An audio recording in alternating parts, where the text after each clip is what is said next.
Hi there, guys. My name's Jordan Pinto, and I'm the Associate Editor for Playback. I hope everyone's doing well today.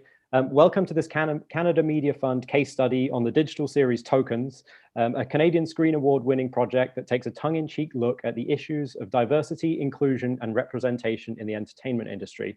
The series centers around a casting agency called On Call Casting, which specializes in diversity and is there for producers when they call, desperate to meet their diversity quotas. We are very, very fortunate today to be joined by, well, I'll introduce you one by one. So we have writer-director Winifred Jong, who created the series. If you can just raise your hand. Thanks. Producer Trini Frankie. Hi, everyone. And lead actor Connie Wang. Hello. Okay, so we're going to chat for about 35 minutes here about the creation of the series and where things are at now. Then we'll do about 15 minutes of audience questions, and then there's going to be a screening of the pilot episode at the end of the panel as well. And without further ado, I'll dive straight into the questions, folks. So let's take it back to, I think it was May of 2019 when the series was first released. But let's think first about how the series was created. Winnie, my first question is for you. How did the series come together, and how did some of your experiences in the industry shape the concept and how, I suppose, the direction of the series? Well, I was trying to create something for myself to direct. I was a script supervisor for over 20 years, and I needed to create something that was my own that I can bring out into the world. And so I wrote what I knew, and that was about the industry, and decided something that I got a text message where an actor friend of mine said that she was on call. And I immediately thought of on-call actors as like just a funny concept. It just came to me, and just riffed on that for the series. Mm-hmm, mm-hmm. Fantastic. And then the same question for you, Connie. How, I suppose, when did you first become aware of the project, and when were you in touch with Winnie and Trini? And actually, I should say Winnie, Trini, and Connie is a great trio of names. But yeah, for you, Connie, so when did the series, when did you first hear about it? And then how did some of your experiences in the industry shape what you brought to this role? So I met Winnie at a Women in Directors Chair a party in May of 2016. And we introduced each other. Winnie's so great. She came up to me. She's like, "You're an actor? Are you union? Are you funny?" And I was like, "Yeah, I think I'm all three of those." She's like, "Great." So then we exchanged information, and we just kind of hit it off like right away. So I knew I was completely down for Tokens, even though it was just like, she just described it in one sentence at the time. And what also had me drawn to this was because as a young actor at the time, I found a lot of issues getting in the room, and I had it that, because I was, a woman of like minority, I couldn't get in the room. So I really love digital. I love the digital space. I love social media. I loved YouTube. Like, it gave me such freedom on my own. It gave me, like, I felt empowered on my own, just speaking and creating my own videos.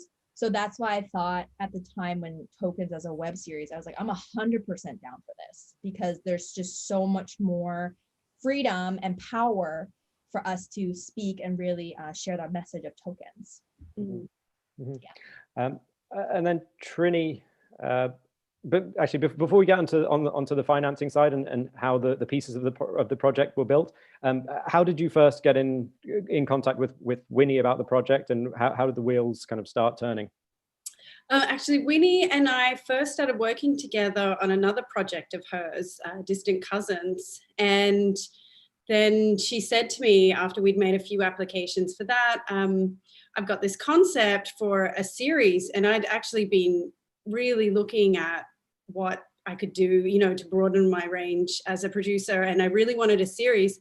So she told me about the concept of Tokens, and it was just an immediate no-brainer. I loved the tongue-in-cheek nature of it. I loved that it was satiring, and the comedy was about people's awkwardness at situations and how no one really knows what to say about political correctness, and we all want to do the right thing, and there's so much fun and jokes you can have with that. So I was on board right away, and it just seemed like a really good fit to do a sample run of it as a web series. So we decided to apply for some of the web funds, because as a concept, as we started to talk to people in the industry about it, they weren't quite sure how to take it. They didn't know if it was safe to talk about, if we were going to be respectful of the subject matter. And, you know, we left it open. We wanted to have the ability to make fun of everyone.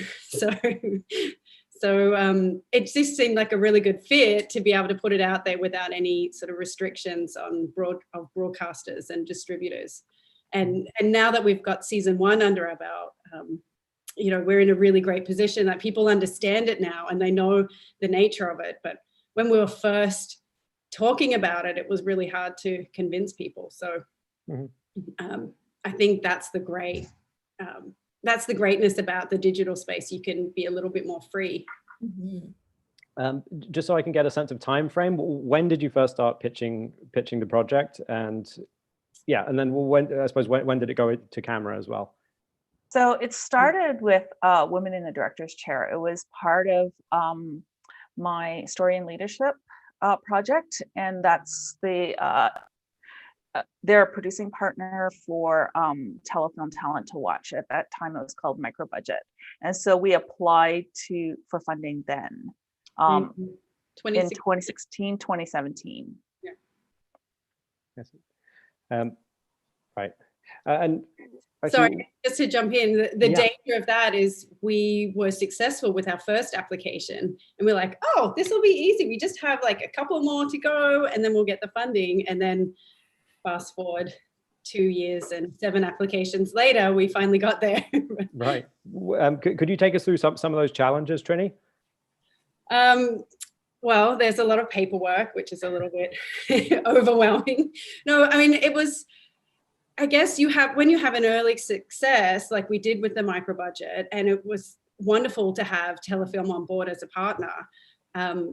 We felt like getting the next pieces of financing in place would be great, because we had an option to raise up to $250,000 with the micro budget project. And really to do the show justice and to create the vision that Winnie had, you know, with a lot of characters and a real television quality to it, we needed more than what the micro budget supplied. So, you know, we did everything that we could for financing. We tried IPF, and we did the IDM fund with Ontario Creates. And unfortunately, being so new in the industry for those other funds, we just didn't quite make it. But then right at the end, when we were almost ready to give up, we thought one more application, and we went in for the Bell Fund, and we were really lucky that they came on board.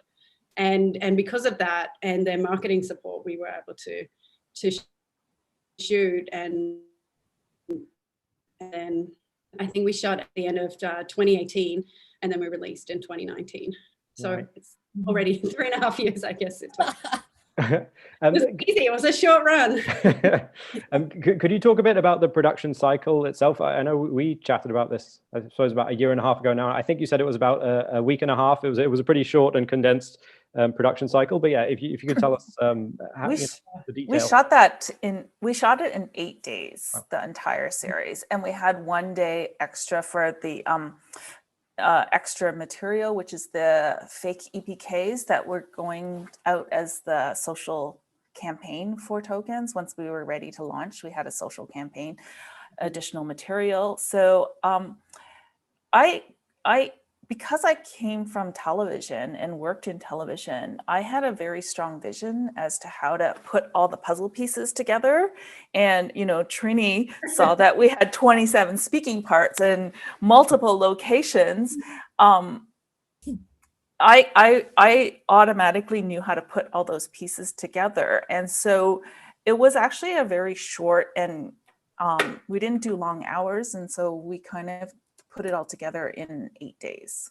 Yeah, it was actually quite amazing. The shoot was only 8 days, and we had 8 scripts plus 4 extra interstitial scripts to shoot during those 8 days. And we never did any overtime. I think actually, no, that's a lie. On the last day, we did 15 minutes of overtime.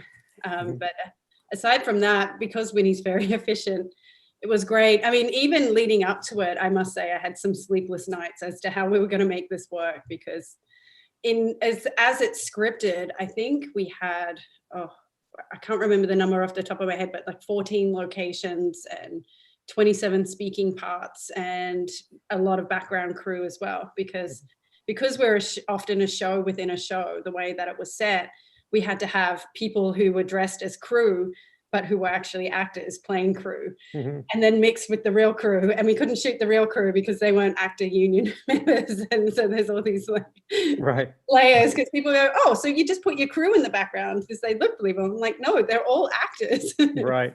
To be crew. So. And Connie, how was it for you? I suppose from two perspectives. One, kind of show, being part of a show within a show, and then also, have you ever played a role that kind of takes such a humorous and scathing look at kind of the idea of diversity and inclusion within the world of film and television? No, so Tokens is definitely like my first, I'd say, like juicy role that I've had in my career. Like it really started things off for me. And what I loved about this whole process was that I was kept as a collaborator the entire time. So I think, I got a lot of free education, along with like Winnie being a friend and like a mentor, and my director and like producer. I really have been able to watch what it takes to create something from nothing to like something really tangible and great. So yeah, definitely was my first project that I love and adore. And I just wanted to say, like, as someone who was watching the production side, like the applications and just like trying to raise money, as someone who wasn't the producer, I still felt like what I had to do was really great, which was, to talk about Tokens and to continue to share. All of us would do that, even though, we weren't quite sure about how much funding there would be. I made, like, when he was like, go do that, go do that, I was like, yeah, of course, is just start talking about Tokens, because the more that I spoke about it within my language, the more people knew about it. And I think for me, that's something that I took ownership for, being a part of this show in the best way that I could as a producer, in a way, was to really just talk about it and just to get clear and have it just land on everybody. So I think that really helped to, to cause it. Well, yeah, I mean, you were definitely on board from very early days when we did the teaser. Well, when Winnie did the teaser for no money and just a lot of sweat equity, you were there and you came to me. And we met with actor with you to help, set things up. And I remember watching I watched the show last year in May when it first came out, and I love the way it kind of skewers the idea of diversity quotas and casting it in the industry. But in rewatching the series to prepare for this panel, I feel like the world has changed so much that I'm almost watching. I'm not sure whether everyone feels the same way. I feel like I'm kind of watching it with fresh eyes, given some of the events of the past 6 months. And I feel that it is kind of taken on a greater relevance and humor than when it was first released. Do you guys feel like the underlying message has shifted at all in the time since Tokens debuted? I think right now the shift is so much more broader and bigger, because Tokens was based on actors, people in front of the camera. And now I think the conversation is about creators of color, diversifying and having representation in the crew, having representation in terms of media, representation in terms of critics and the people who write about projects. So there's broadcasters. And so there's a bigger issue now, and I think the conversation is not just about in front of the camera, but behind, and the people who create. Winnie, I think the question that my follow-up to that is the subject matter. It obviously is a very tongue-in-cheek take on diversity and inclusion, but the actual, what you're talking about is actually a very serious, and a very real thing in the industry. Why did you feel like, why was a comic take the best way for you to tell this story? And yeah, how did it feel to put that story out there? Because it's obviously rooted in very real things that are, and potentially painful things, but it's such a humorous take. Yeah, I'd love to hear from you about that. I did comedies rooted in pain. And so I think when you're talking about something so honest as being left out, taking it into a comic realm is kind of like a Trojan horse for everybody, because they're laughing and then they realize, oh my God, that's so true. And I think that's sort of my perspective on it. In a way, it doesn't, it allows a lot of the audience to come into it thinking that it's a comedy, and it lets people leave with a certain different perspective. Mm-hmm. Connie, can I ask, I suppose the role you were playing in this series, did you feel that Oh no. Sorry, Jordan's paused. Repeat the question, Jordan. Oh, sorry, apologies. Did you feel, was there overlap between the comic side of what is portrayed in the series and your more serious experiences of your career within the industry to date? Yeah, absolutely, 100%. I don't even know how else to say. Yes, all of it. Yeah, and I think because I, as a young actor, I was also, and I still am, just like learning to speak my truth and just to find my voice as an actor. And I found that playing Sammy Pang, I was just learning how to authentically align both, like my voice and her voice as well. And I think it was the perfect sort of way for me to do it with the part of Sammy, because it's so just a bit lighter in terms of talking about such a big issue that can be very, and it is very triggering. So yeah, so I'm super grateful for that experience. But yeah, 100% down. Like I relate. Okay. Trini, sorry, I keep cutting you off there. Please, okay. Please go ahead. I mean, I think with making the show, almost every day in the production meetings, they were like source material for the episodes in our real life production meetings, because there's just so much genuine awkwardness and well-meaning, but just unsure, like uncertainty with the way that people speak about inclusion and diversity when you're casting shows. And then there's just what people know and don't know about different minority groups in Canada. And as we were talking about on the show, it seemed to lead to great moments and awkwardness for the characters, on sets. But also, when we were meeting with the actors and people playing some of the roles, they told us about some of their real life experiences, or anytime we talked about the show, people would say, oh, that reminds me of the time that this happened to me on set, and then this happened. And there's just so much to say. And it's funny, but it is, as Winnie said, like it's rooted in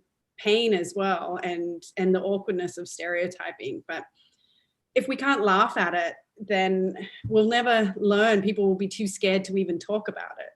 So we're hoping that by shining a light on it and being accessible to everyone, the show helps, I guess, improve the industry for people, certainly of color. Certainly started a conversation. I think, we were a year and a half ago presenting it to the world. And I think, it has had an impact in terms of like the changing of the industry. It keeps, the conversations are now more out in the open, whereas they weren't before. Yeah, definitely. Yeah. What was some of the feedback you received from, let's not talk about the kind of critical side of things yet, because I know it's done very well in terms of accolades and awards, but just in terms of, I suppose, anecdotal, or what people came and said to you when they'd seen the series? What were some of the themes that they would bring back to you when talking about the series?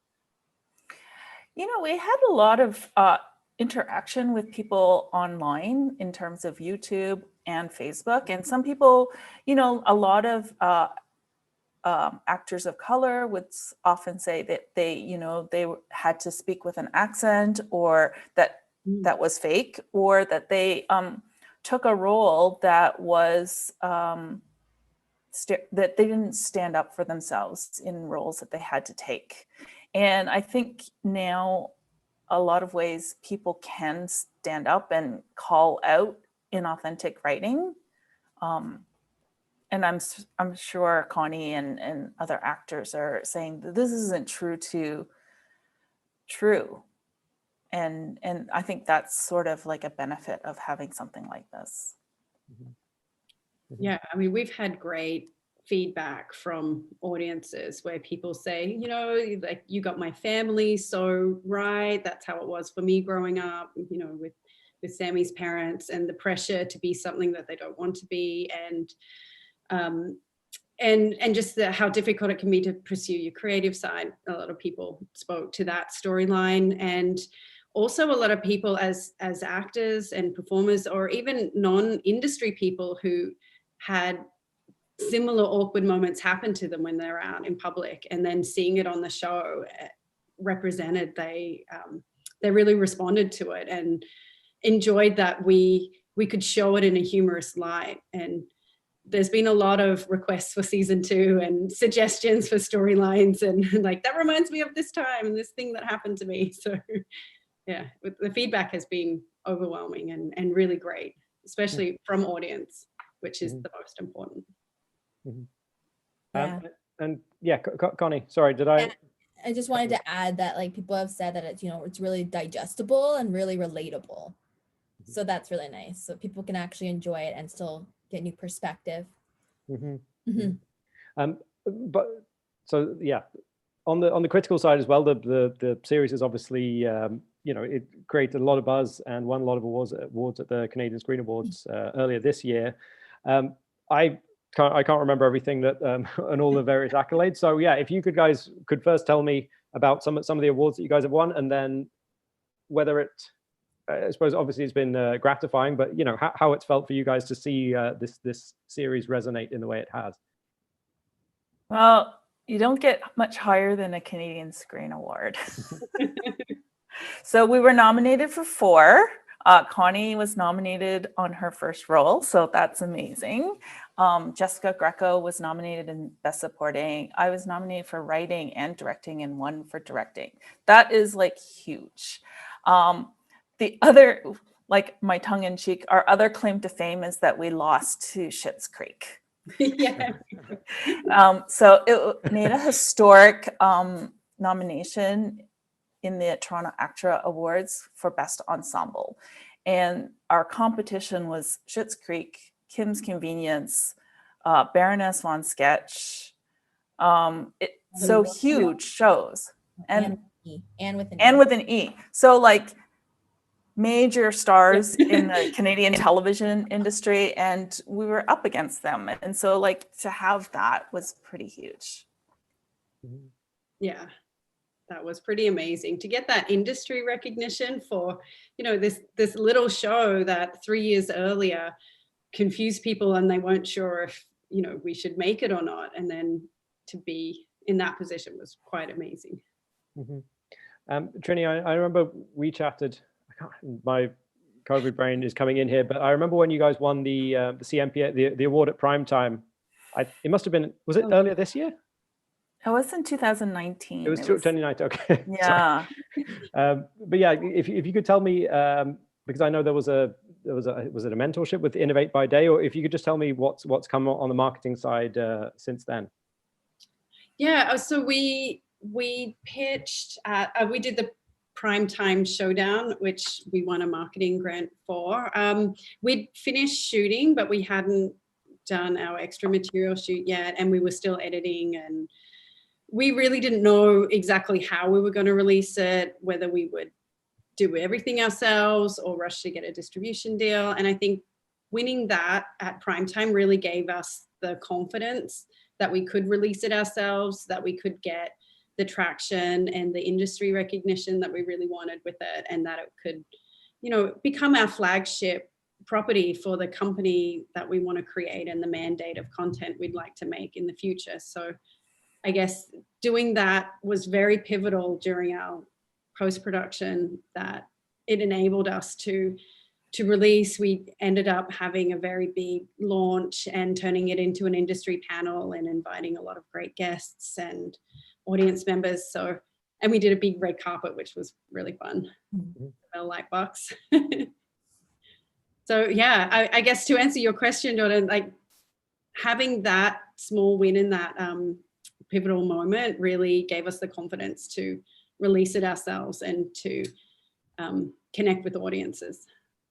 And it was great having Innovate by Day talk about strategy, because when you're self-releasing, obviously when something goes out in the world, getting eyeballs on the property, getting people to view, engage is so huge. And understanding how to get views and to market ourselves, not only Tokens, the series, but ourselves as creators and voices, was really huge, having that from Innovate by Day. Yeah, that's true. We just thought we made a show and you put it out there, but Deb really helped us understand that we're as much a part of that show, and we need to market ourselves to create a successful series and a future series as well. Which is a lovely segue to my next question. So, under all the comments under the YouTube videos is, you know, what's the situation with more episodes? What's happening with season 2? So that is the question. What is there a second season in the works? Yes. Season 2 is coming.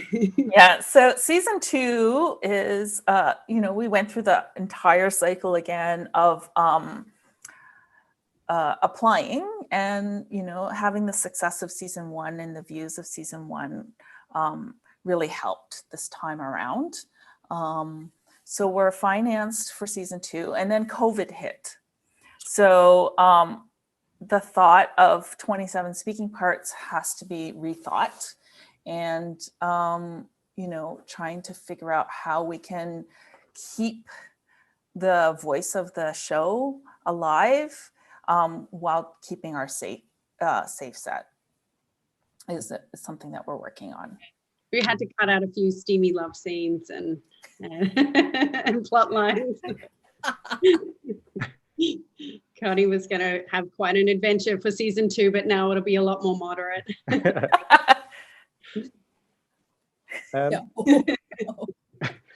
Winnie She doesn't know yet. She hasn't read the script, so we'll tell her sometime. Winnie, on the writing side, when did you start writing season 2? I'm just wondering if some of the events and the discussions of 2020 kind of impacted how you approach the writing of season 2. Yeah, season 2 is shifting. As you know, the thing is with Tokens, it's very topical. And so I use something like an inclusion rider as the spine of season 1 and the MO for Betty's existence. But at the same time, I think to have something that feels like potentially a one-trick pony, you know, awkward auditions followed by a success on set, we have to evolve and use some of the events of 2020 to comment on what's happening, I guess. I think, and also it was always really important in season 1 as well, that the show is about the actors of the on-call agency and on-call casting, and it's about their stories and their personal experiences. So even before COVID, season 2 was definitely about expanding those stories more and getting more time with the characters that people really loved from season 1. And Sammy's going to grow a little bit more and do some more things. So we'll still have the element of being in the world of film and television industry, but there'll be a lot more and a lot more story for the characters as well. Winnie, I have a question about the casting director as well. Was she based on, you know, either one or numerous casting directors you've met in the past? Because like some of the lines are like, you know, on-call casting, we check your boxes, or on-call casting, we plug your inclusion gaps. Like really, really funny lines. But I'm just wondering if you had people in mind, and you don't have to name names, or whether it was just a completely fictional person. No, she's completely fictional. I think she's the one person that is sometimes non-PC in terms of how she speaks. And so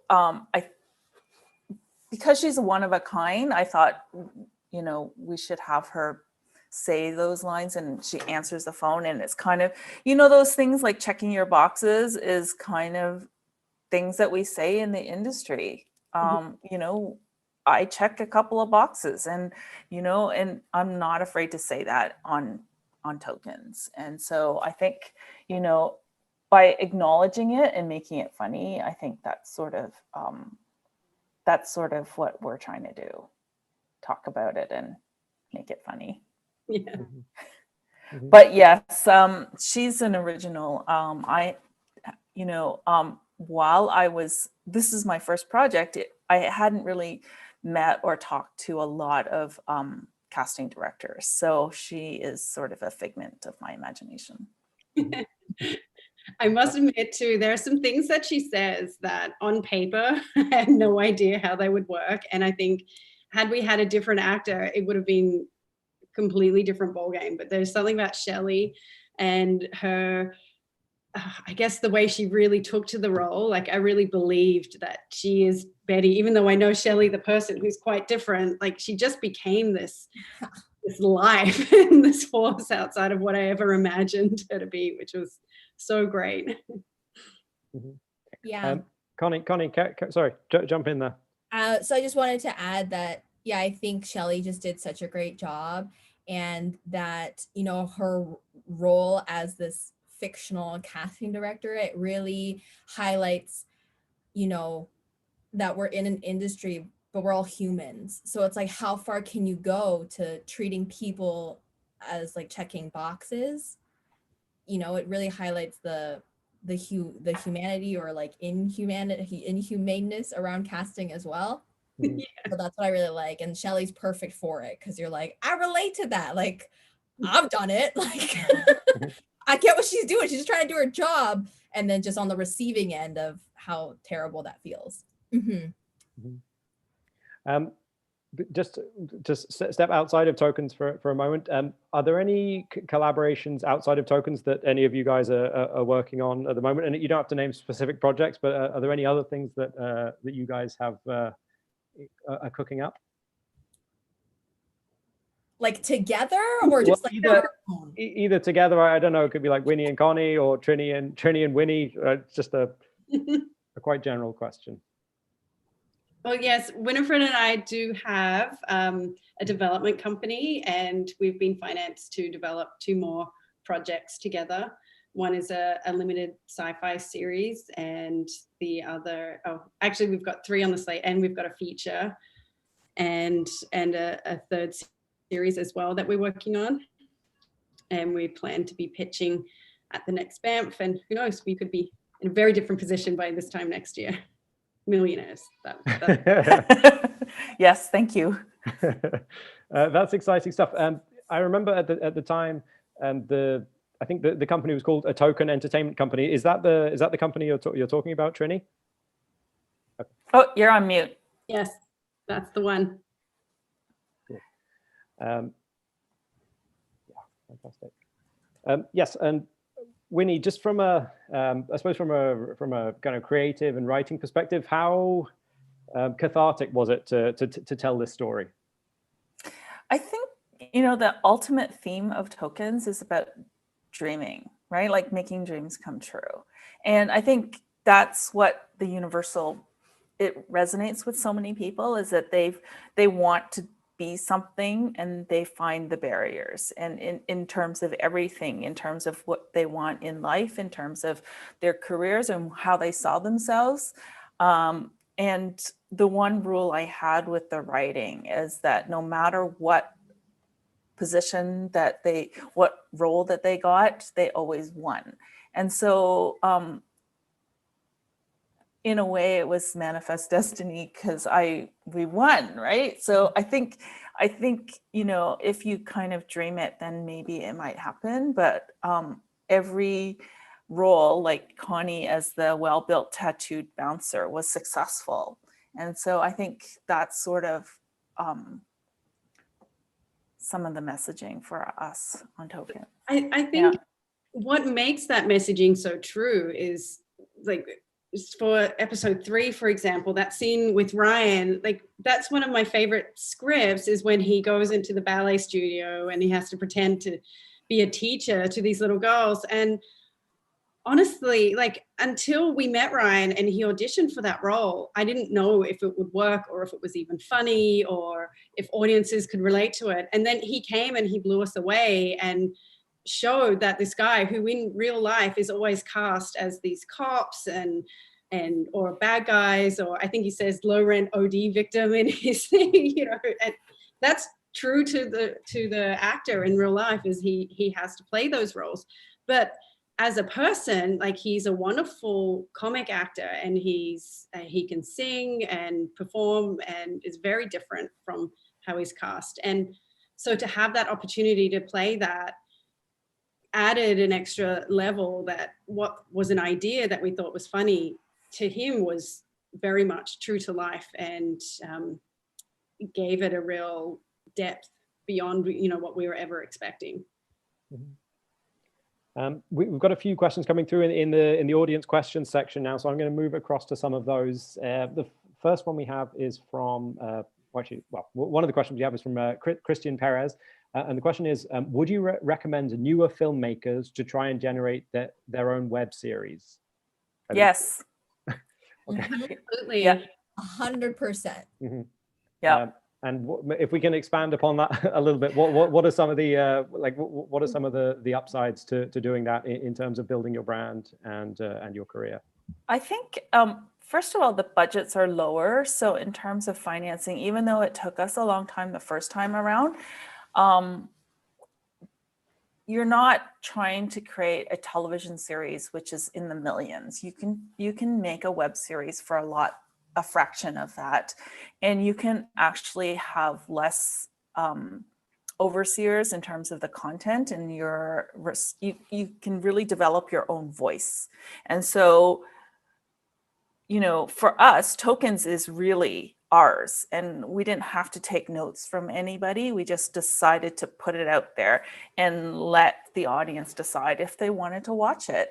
And it really gave us an opportunity to learn all aspects. So we were writing it, we were producing it, and having all that ownership toward it. I think that's great for new filmmakers to try. Mm-hmm. And from the producing side of it, even though it's a challenge to make things with a lower budget, it's enough of a budget that people will take you seriously if you do talent to watch. And I think there's another couple of web funds that I think are worth applying for. And they're serious enough, but you don't have all of the back end paperwork that you do when you get into the higher budgets, and you don't have so many producing partners. So you can just roll with it and really focus on the creative and making it as good as you possibly can.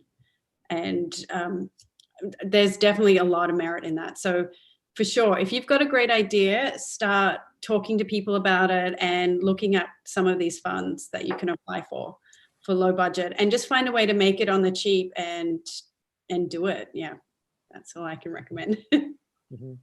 Yeah, I just think it's a great starting point. Like, it's a great jumping off point. Just like what Winnie said, I think it's a great web series is so great because it's manageable, I find, just from what I saw with what they were doing in terms of funding. And yeah, it's a really great place to discover your voice, especially as a new filmmaker. Mm-hmm. We have another question from Anna Farr. How did you go, and I suppose actually this can be for anyone, how did you go about building an audience for the web series and marketing it online, and what platforms did you consider launching it on, and why?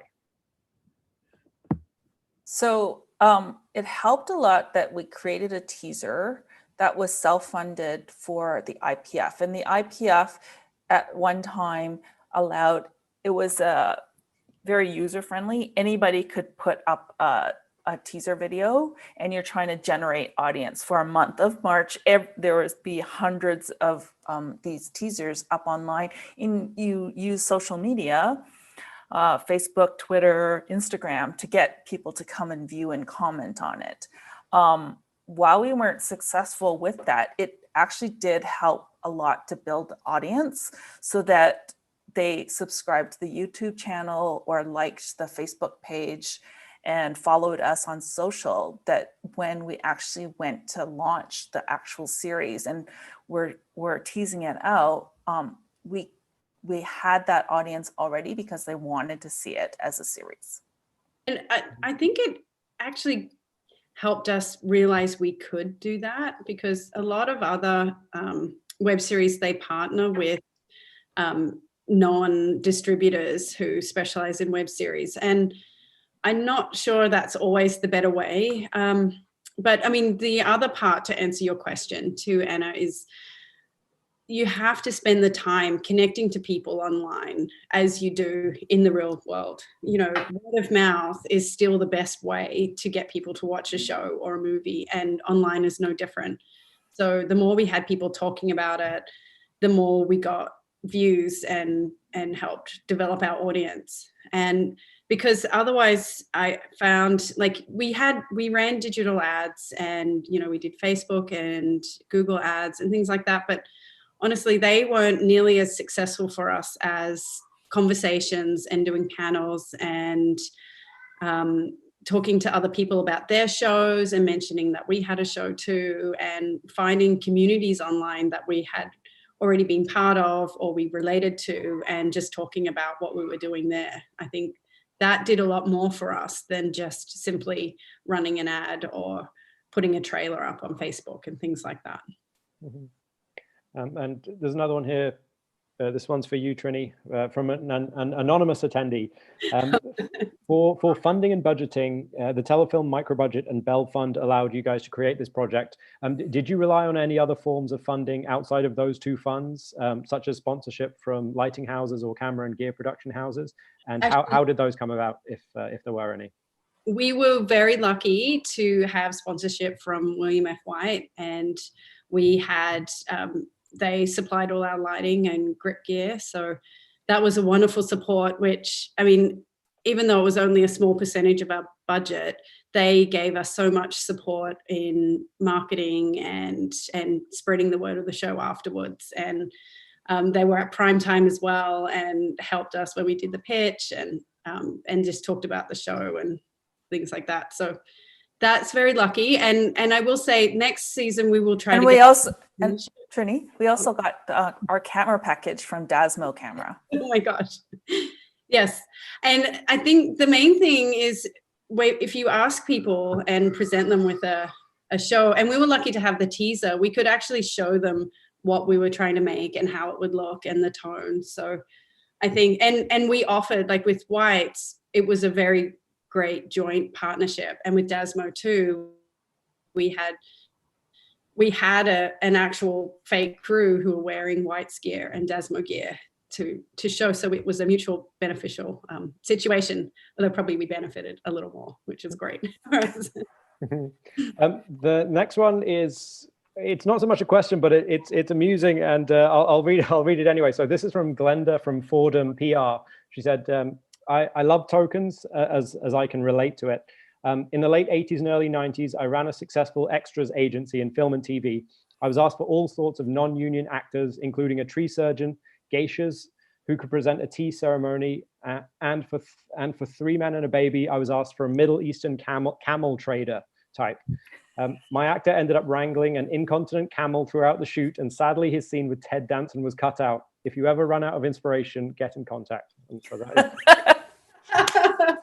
is... Thanks, Glenda. We'll be in touch. Although I've heard animals are really tricky to work with.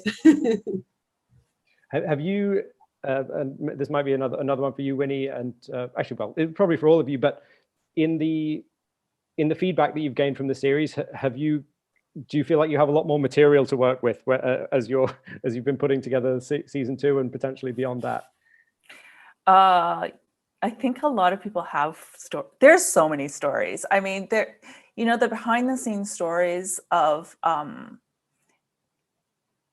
that we're privy to are, often fodder for tokens. Like, so, even when I was writing one of the episodes, someone told me the story of how they had to paint an actor a different color to match a stunt actor to match the actual actor. And so that I decided that would be a perfect storyline for one of our episodes. And so I switched that episode right away. As soon as I heard that story, I just rewrote that episode to match stories that we've been hearing. Okay, guys, before we move on to the next part of the session, which will be to watch the pilot episode, are there any other aspects of this that I didn't ask about or that we didn't talk about that you think are important to mention? Part of what I think we were talking about, how this web series actually made an impact for everybody is the fact that we actually talked about it all the time. Like Connie and I were on we had social media plans. I think a lot of times when people do web series, it sort of just gets dumped and nobody ever talks about it. And I still have people that are friends of mine who have heard me talking about tokens and still haven't seen it. I know who you are. But I think you never stop talking about it because, you see web series and they have a couple of hundred of views. And I think in order for it to be successful, in order for your message to be successful, in order for you to be discovered as a creator or an actor or a producer, you have to put in the effort to get it out there. Totally. Just to go off of that, I just think, from the beginning of tokens, since we even created the teaser up until maybe just when the pandemic hit, I just watched the team just posting about before season 1 and then after season 1 when it was launched. It just never stopped and it's still going. And like personally on my social media, I had this hashtag just called Tokens Tuesday. And I just did that every Tuesday. Like that was like just a part of what I was doing for the show. Right. So we really hadn't stopped until the pandemic hit. And I was just like, well, I don't know now. But I'll get back on now. I'm just saying it just never ended, like what Whitney said. And it's so important because, we can get so up against how we look and that it looks bad to like promote yourself. But if you don't promote yourself, who's going to? No one will.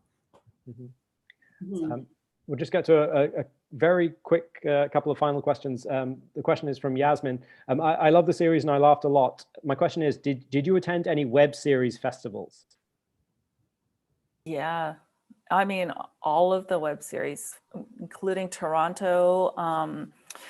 There's a web series World Cup, which helps a lot of web series creators know which web series are legitimate in terms of how they're run. And so we looked at all of those participating web series and submitted to all of them.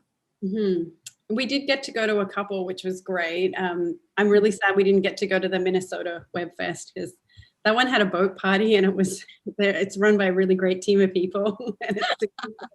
And we won. So. We won. It's just really hard to get to Minnesota. Well, maybe next year or the year after next, the boat party in Minnesota.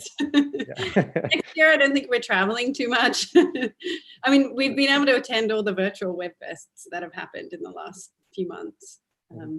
But now we're trying to pause things to focus on season 2.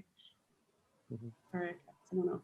No, I think coming up is the Baltimore Web Fest and Copenhagen. So. Plenty to look forward to. Right, folks, let's move on now to the the screening of the pilot episode. I'm not sure who is. I forget who's queuing this. I'm queuing it up. Okay, so I'm going to share the screen and hopefully you'll stay to enjoy it. And next season of Tokens will be on YouTube. Okay. There you go. Oh, I can't seem to find it anymore. Hang on a second. No. Your desktop's really tiny. I know. Thank you. I can't seem to find. I had this right before. Oh, here it is. Here we go. Seamless.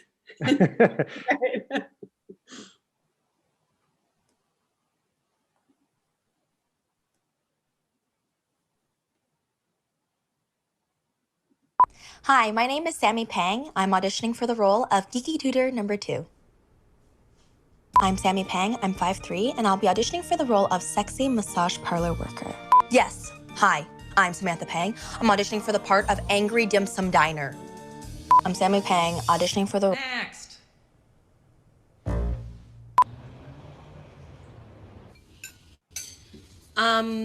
So, do you have homework? University's hard work. About that. Pharmacy, good job. Good money. Yep, my dream job.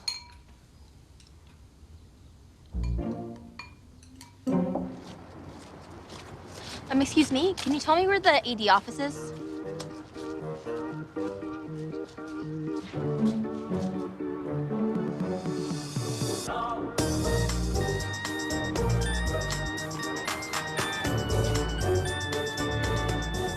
Hi, I'm Sammy. All right, copy that. Hi, I'm Sammy. I'm from On-Call Casting. You need someone? Yes, thank you for coming on such short notice. I highlighted your lines for you. All the chairs and hair and makeup are full right now, but I will be back when we can get you in. Thanks. Okay.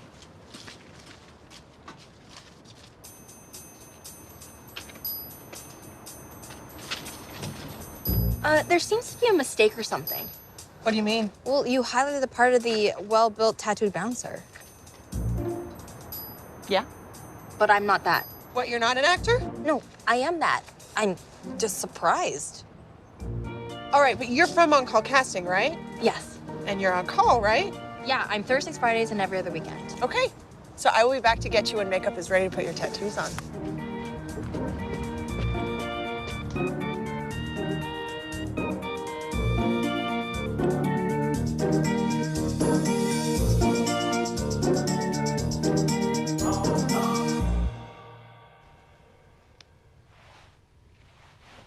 Oh, courage! Cool!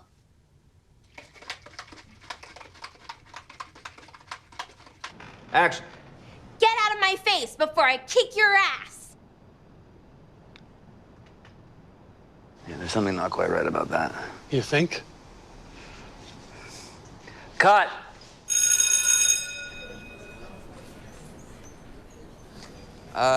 Sammy, we're gonna have to... Any notes? Yeah, notes. Is there any way you could, like, make it more believable? Like, what do you must know some kung fu. You know any kung fu? You know, like kung fu. Something, you know, that shows more... Courage? Yeah, or kung fu. Yeah, courage, kung fu, what? We're gonna go again, okay? So good. Kung fu, kung fu. Action. Don't be such a douche, man. Lady? Get out of my face before I kick your ass. Oh, yeah? You just got lucky. And that's how we do it in Chinatown. Kitty. Yeah, good. Yes. You okay? I think she hit him. Whoa. Oh.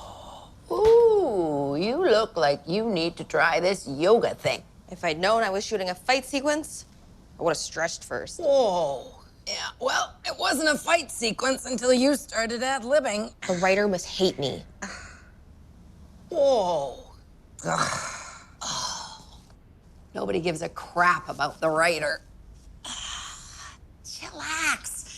We have got to diffuse the chaos in your aura. I broke that guy's face. Yeah, well, about that, they wrote a new scene for the bouncer. I'm printing the pages right now. What? Well, I can't just send out who's on call. Hello, continuity. Cha-ching! Hello, they liked me? You're in the goddamn show.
Hello. And we are back. Okay, what we got? What a great 6 minutes of content. That's a wonderful pilot episode. We are signing off. So from Trini, Connie, Winnie, and myself, thanks very much for tuning in. Any last words, guys? Stay tuned for Token Season 2. Can't wait to make it. And thanks for having us. Thanks for having us. Thank you. Thanks, everyone. Bye. Bye. Bye.